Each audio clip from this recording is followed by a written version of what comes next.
At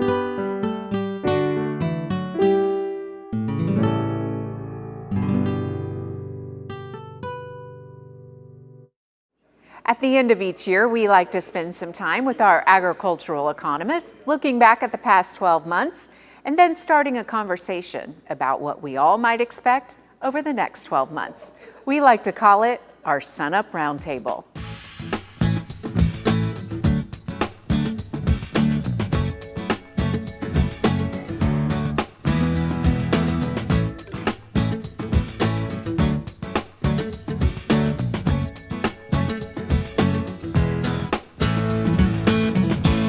Hello, everyone, and welcome to SUNUP. I'm Lyndall Stout. Joining me today are Kim Anderson and Daryl Peel, covering crop marketing and livestock marketing, as well as Amy Hagerman and Larry Sanders, covering Farm Bill and Trade today. Thank you all for being with us. Let's begin by looking back at 2019. And always this time of year when we sit down together, I'm always amazed at what all has transpired. But let's start first with looking at Farm Bill and some of the trade news of the year and kind of what stands out for you. Sure. So just kind of starting off with the trade bill side of things, it's been a big year for implementation for the 2018 Farm Bill. We got the Farm Bill right at the end of 2018, December 20th. So 2019 was really the implementation year. It was a bit of a slow start because of the government shutdown that happened early in the year. But programs have really started rolling out now. The new FSA limits have been implemented. The new dual-purpose crop insurance for both rainfall and multi-peril grain insurance for our winter wheat crop grazers has been implemented as well. And then we have ARC and PLC elections that are happening right now and are going to go on into 2020. We've also had some other programs alongside the Farm Bill, like the Wildfire Hurricanes Indemnity Program Plus, which included the tornadoes and flooding here in Oklahoma. And then, of course, there have been the trade programs as well. Yeah, that's right. What's been fascinating to watch is how Trump has gone down two tracks. One is to actually get some trade agreements done. For example, the Japan-U.S. trade agreement, which has something for several of the commodities, beef, almonds, some of the other fruit and nut groups. But he's also shown his trademark at being a disruptor. So he's gone over to Europe and he's instituted some tariffs to show that he's not happy with some of the things they're doing. And that's going to pour over into the next year or two, I'm afraid. But working behind the scenes with the House on the Mexico-Canada trade agreement, USMCA, which is really NAFTA 2.0, we finally got a deal toward the end of the year, and that's going to go into implementation here just at the beginning of 2020. Lots of information there. Of course, lots happened in the markets throughout the year. So, gentlemen, kind of give us an idea of some of the big takeaways for you in 2019. Well, let's just start with crops. Wheat prices are lower this year than in 19 than they were in 18. You know, we came into 18 $5 wheat. We came into 19 with a $4, about 4.5 wheat. It fell off drastically. However, the result was that it priced it at the export level, and our exports for wheat have run about 25% above last year's level. So we've got it priced on the market, and I think the good news is we're moving some product out. You've got the corn market, prices relatively low there, lower than they were last year. We've had problems with the harvesting. You go into North Dakota right now, they've got a large percentage of their corn still standing in the field and it's too wet to get there. Soybeans, that's a market, China comes in there. I think what we're going to find out with the China deal is that maybe buy the rumor and sell the fact. In other words, we've held back maybe some beans that some producers hadn't sold. It comes in and they'll sell it. But we've had slightly higher bean prices than we had last year. Bean exports have been relatively good. We've sold about 13 million metric ton out into China. That's both known and unknown movement. overall, you look at the crops, their prices are low. Cotton prices, so they were profitable. We moved into cotton, and we drove cotton prices down. They got down in the low 50s, ended up in the low 60s. So it's a case with the crops of relatively low prices. You know, for the livestock side, for cattle in particular, we started 2019 coming into the year with continued expansion, albeit at a slower pace. Expectations for higher beef production, which we have seen during the year. And you know, as we move through the year, the second half of the year proved to be a little more challenging than the first half of the year. So we had to revise our price expectations down. We did have lower prices in the second half of the year, you know, driven in part by generalized uncertainty that continues with the trade issues and other things. Uncertainty about the feed market conditions, particularly in the middle of the year, really weighed on feeder cattle markets. And then, of course, we had a packing plant fire in August, which really disrupted markets for a few weeks. Towards the end of the year, then we begin to see some recovery in those markets. So on the trade side, you know, beef exports softened this year. We've struggled a little bit. One of the things we saw as we moved towards the second half of the year was weakness in our exports to Japan, which really reflected the fact that we were at a tariff disadvantage by not being part of the revised TPP agreement. Now we have the Japanese bilateral agreement in place, which hopefully will basically erase that tariff imbalance, tariff disadvantage that we have, and we can stop the erosion in those markets as we move through 2020. So on the import side, imports have been pretty stable. So again, it's a case, and there's, you know, more beef and poultry out there. So we've got large meat supplies in total. And then there's this little thing called African swine fever, which is having a big impact on global markets. Certainly we'll talk about that more relative to what we expect for 2020. That is a great look back at 2019, and we will continue our discussion in just a moment.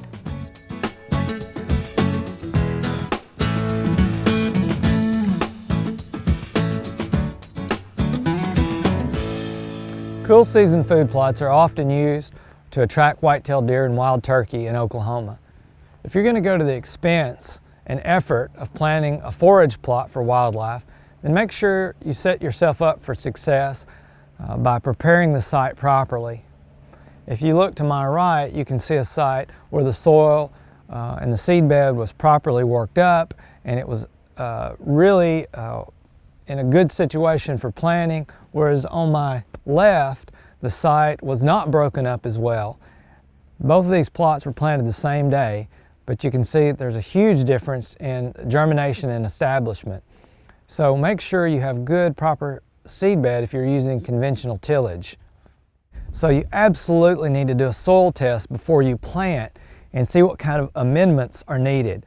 A lot of the soils in Oklahoma are highly acidic, and if you're trying to grow a legume like a clover or soybean, you absolutely have to get the pH in the right zone, or that legume is not going to grow very well. So you may have to use lime, and the lime has to be applied several months before you're going to plant. So these soil tests need to be done very early before you're actually going to establish that plot. And also, just nitrogen is almost always needed on plots, so make sure you know how much nitrogen to apply so that you're not wasting fertilizer. And then once the plot is established, you might want to monitor for if you need to add nitrogen throughout the growing season.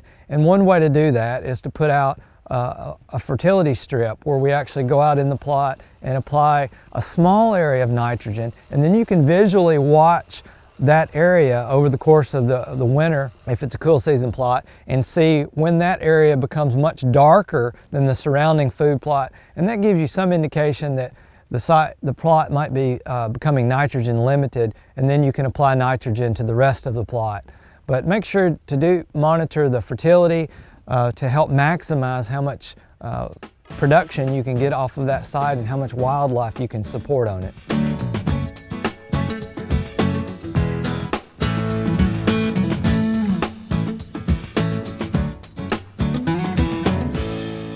Let's take a few minutes now to look back at where we are as 2019 is winding down. Larry, let's start with you looking at the general economy overall and, of course, China and the trade picture. Sure. I think one of the standouts headlines of 2019 is just how solid the economy came out. President Trump and his administration get a lot of kudos for how well it's done, especially on unemployment. It's the lowest it's been in at least 50 years. He's done very well in that regard. Wages have not grown as much or as fast as some people would like, and inflation is not up, and those two kind of go hand in hand. The Fed is got interest rates down, and that's probably a good thing for agriculture because it is an expense. They like having low interest rates. It's also helping keep our goods on a cheap level when we go out to trade with the rest of the world, because a weaker dollar helps that. And that kind of bleeds over into the discussion about trade with the rest of the world. We, as I said earlier, have had this uncertainty in the market because of trade situations, and we got the USMCA, and that's helped settle down some of that uncertainty.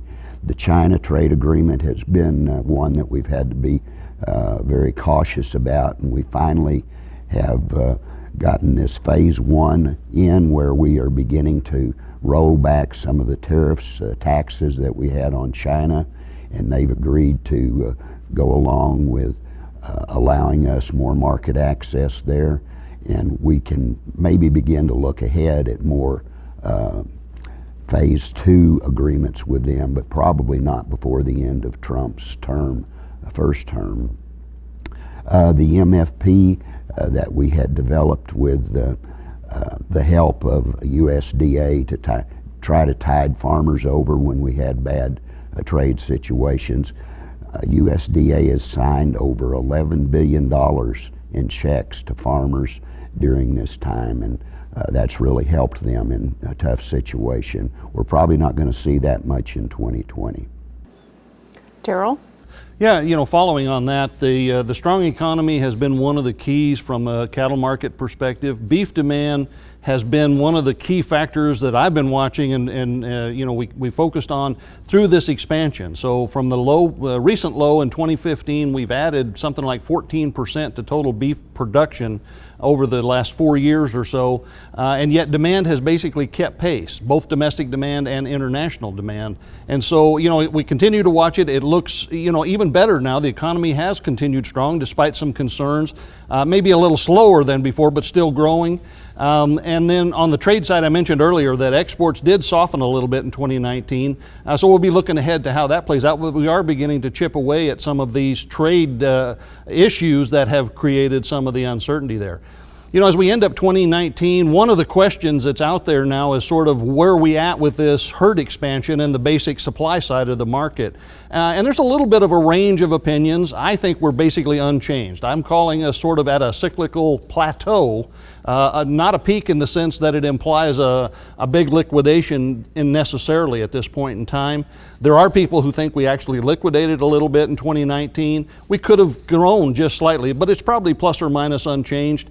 With the lag that goes with beef production, we're probably talking about a slight increase in beef production yet in 2020, but with the animal number stable, then that will probably be the peak in beef production as we go forward. So, again, there's potential here for a little bit more stable footing. It looks like feed supplies, in terms of grain markets, even though we've had some issues, are going to be ample. Prices will remain favorable from a feeding standpoint. And overall, I think forage supplies and hay supplies are pretty good as we end up 2019. Kim? Well, I think the good news is that prices are in the tank. They're slightly lower this year than they were last year. Prices go in cycles. You'll agree with that, Darrell, with cattle price, whatever it is. We have high prices and we have low prices. We probably hit the bottom on most of our commodity prices, especially wheat, if we can produce that quality product next year. I think also it's like I was talking to another analyst, they say to get prices back up, right now we've got excess stocks, we've got production greater than our consumption and our use. We've got to reduce production and let consumption to continue to increase. And we're seeing that happen. We saw it equal out with wheat last year. We're seeing consumption maybe being slightly higher, at least domestic for wheat.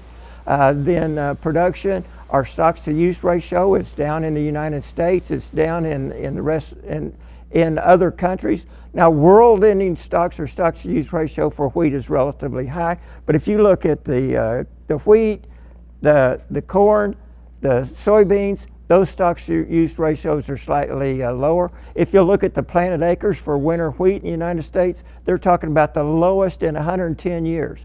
What we got to do is reduce production and price will come up. I think we're at the bottom now, and I believe that light at the end of this tunnel is not a freight train. What do you think about policy is going to do to us, Amy? Well, I think we're at a really key decision time. You know, as you pointed out, people are making decisions based on their plannings, based on those prices that are available out there right now, but they're also making decisions based on the base acres they have on their farm for the price loss coverage and agricultural risk coverage programs.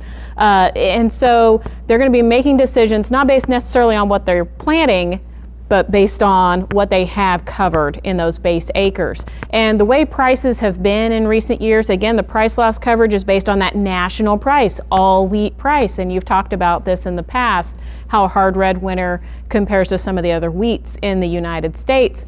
PLC is based on everything, all aggregated together. And so we're really looking at what's that difference from the reference price of $5.50 for wheat. And we did see a payment in 2018 and 2019 both with regards to wheat.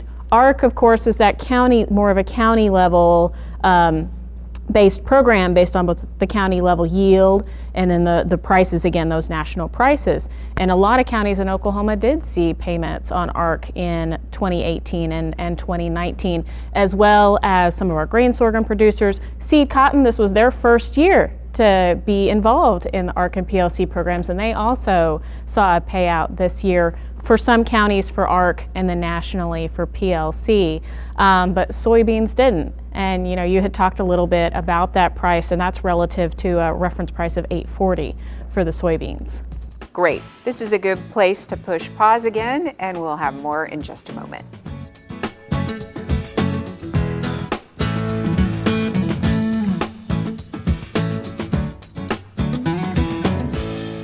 If you've been on the lookout for healthy eating options, you may have heard of ancient grains and wondered, well, what are those? While there's no official definition, in general, ancient grains are considered to be largely unchanged due to a lack of selective breeding over the last several centuries. So grains such as oats and sorghum fall into this category. Some varieties of wheat, such as spelt and bulgur, are also considered to be ancient grains. Why is there so much interest in ancient grains? Well, they can be very nutritious. They can be high in fiber, protein, and antioxidants. For consumers that suffer from celiac disease, some ancient grains, such as amaranth and millet, may be attractive because they don't contain gluten. However, it's important to remember that this isn't always the case. For example, spelt and barley, which are also considered to be ancient grains, do contain gluten. Foods made from whole wheat flour or brown rice, which are both considered to be modern grains, can also be quite nutritious. So it's important to keep in mind not to be confused or unduly influenced by marketing.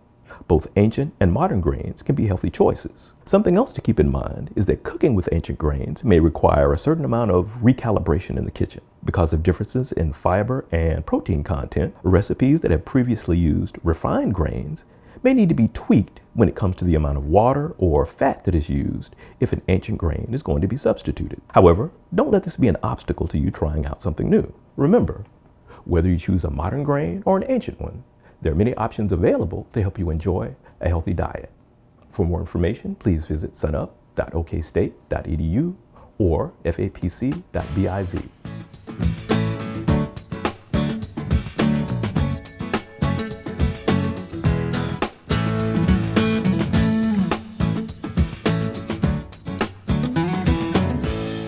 Let's spend a few minutes now talking about what folks can expect in the new year. Daryl, let's start with you. You know, from a cattle market perspective, I think the supply side's relatively stable. Again, we're probably approaching a peak in, I think cattle numbers are probably stable. more or less. Beef production's almost plateaued here, perhaps slightly higher, but a little bit less supply pressure as we go forward. We will have large supplies of beef, pork, and poultry. Really, all three of them are at record levels of production. So that continues the last several years' trend of having lots of meat supplies, and that makes the demand side of this thing really critical. You know, there's a couple things to really keep an eye on. One of the biggest wild cards, I think, going forward is going to be this situation with African swine fever. It's a protein market issue. It's not just about pork, even though the disease is, but it's going to be a protein market issue. Amy, what's the epidemiology of this disease right now? It's not really under control at all at this point, is it? It doesn't appear to be. There's not a lot of great information coming out of China in terms of actual numbers of animals lost, but for the disease itself, we know it's got a really high death rate. So if an animal gets infected with the disease, most likely they're going to die from the disease. It's also really hard to get out of an environment, which makes restocking a huge issue in the country, and that leads to more infections, reinfections when you try to restock a premises. So this could be a really long-term struggle to get African swine fever back out of that swine population. Now, all of that said, in the U.S., we expect to see more pork exports, which is good because we're expecting pork production to continue to grow in the U.S., so that'll be a key. Most of the other impacts of African swine fever in the U.S. are more indirect in nature. There are indications right at the end of 2019 that we're probably going to see some poultry exports. We have not historically exported much poultry to China. And of course, we've not exported much beef either to mainland China. The tariffs are still very much in the way in terms of some of this, but assuming we make some progress on that, then there's a better chance that we could begin to see those things grow. So if we put it all together, I think for producers for 2020, we're talking about certainly stable markets in general with really a decent chance for at least modestly higher prices across the board. I'm probably not quite as optimistic as some analysts I know at this point. I'm being a little more cautious, but I'm certainly comfortable with the idea that we're in a fairly stable market environment, subject to, again, these broader uncertainties out there relative to trade. And of course, another big wild card this year will be the fact that it's a presidential election. And so that always adds another wild card to the deck. It sure does. Larry, why don't you pick it up there? Because it's always interesting to get your take in these presidential years. Oh, sure. Well, you know, those people that we elect and send to Washington aren't likely to forget the farmers. So we'll probably see another MFP infusion for the farmers if we're still looking dangerously short because of trade as we move toward the November election. I'd like to turn it a little bit now to look at the economy again, if I could. I always end up talking to producers at this time of the year about the importance of risk management. I'm one of those curmudgeons when it comes to the economy. I think that the end of 2020, we're looking at the danger of a recession, regardless of who's elected. The tea leaves suggest that we are headed toward, we're overdue for a recession. And the producers that have been working a good risk management program, that have their bankers behind them, can get through whatever the market's likely to throw at them. Those producers that haven't been paying much of attention to this, that haven't maybe kind of put something in the barn for a rainy day, probably need to begin moving toward that so they can watch what's coming. Kim, let's talk about crop markets and kind of your forecast for 2020. Well, I think in all commodities, when it comes to the crops, you're dealing with the world market. One of the things that's on the radar right now is that China, with their pork problems, that they're going to import less feed, less soybeans, less soy meal, they need less corn, they have excess of corn. I think, you remember policy comes, policy goes, but weather determines price. So it's going to be the weather in these other markets, these other countries that determine our wheat price, our corn price. Brazil and Argentina and Ukraine are this year will export 60% of corn exports. So we got to watch weather in those markets. Production is going to determine where our price goes. I think we've had enough adjustments in the acres planted that we're setting and the stage is set for higher prices, especially with wheat. stocks are extremely tight in the Black Sea area. Russia is talking about how can they restrict wheat exports without impacting their market very much. So I think the stage is set for higher crop prices. We will take it. I like that. I like the sound of that for sure. I know a lot of our viewers will too. Amy, Farm Bill wise, kind of what can we expect in 2020 and kind of what kind of guidance would you offer? Yeah, it kind of pulls all of these individual strands together whenever you're thinking about that risk management strategy and how these different programs feed into that, from the perspective of crop insurance, which was continued under this Farm Bill, from different kinds of marketing strategies and planning that optimal timing of marketing, and then also the programs that they might want to sign up for. I mentioned that ARC and PLC elections are open right now. That deadline is March 15th, so please keep that in mind, folks, is that you have to get your election done by March 15th. Otherwise, you're giving up your 2019 payment. So that's a pretty critical deadline. The other thing that I would say to watch for this year, some people may decide that they want to take advantage of some sort of program like the Conservation Reserve Program, where they actually take a little land out of production. That has reopened for 2020, and so there will be some options to enroll land in one of those programs if they want to pull a little land out of production in the short term. But those rental rates on those programs are probably going to be a lot lower than in previous contracts.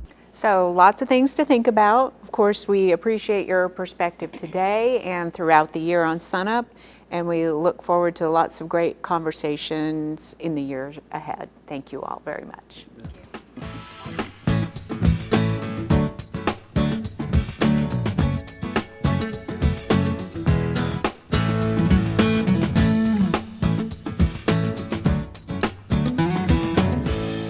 Thanks to our ag economists for a great discussion today, and a word of gratitude about our location, Taylor's Dining Room, which is part of the Spear School of Business at Oklahoma State. And last but not least, thank you to our SUNUP viewers. We love having you along every week. I'm Lyndall Stout. From all of us at SUNUP, have a happy new year.